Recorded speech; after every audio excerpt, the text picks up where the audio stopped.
The first thing the ghost said to Jess was, "Does your mother know you're a punkid?"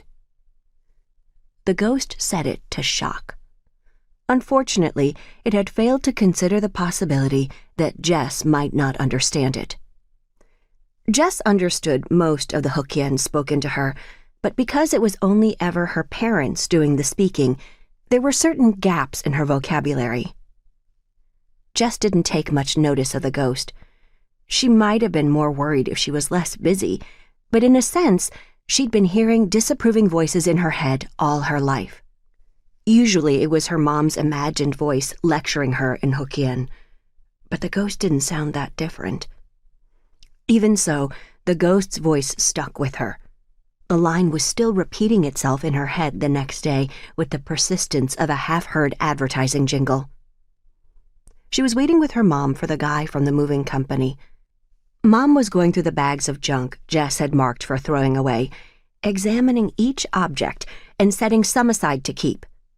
Jess had spent hours bagging up her stuff. This second go-over was totally unnecessary. But it was a stressful time for Mom, she reminded herself.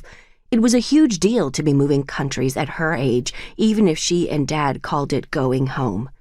Back to Malaysia, they said, as though the past 19 years had been a temporary aberration instead of Jess's entire life.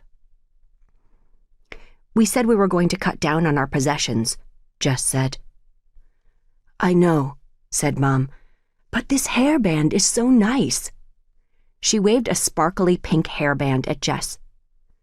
"You don't want to wear, Min?"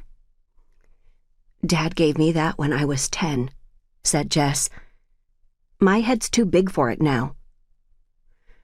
Mom laid the hairband down, grimacing, but she couldn't quite bring herself to put it back in the garbage bag. Her innate hoarding tendencies had been aggravated by their financial instability. It seemed almost to give her a physical pain to throw things away. "Maybe your cousin Ching Yi can wear," she murmured.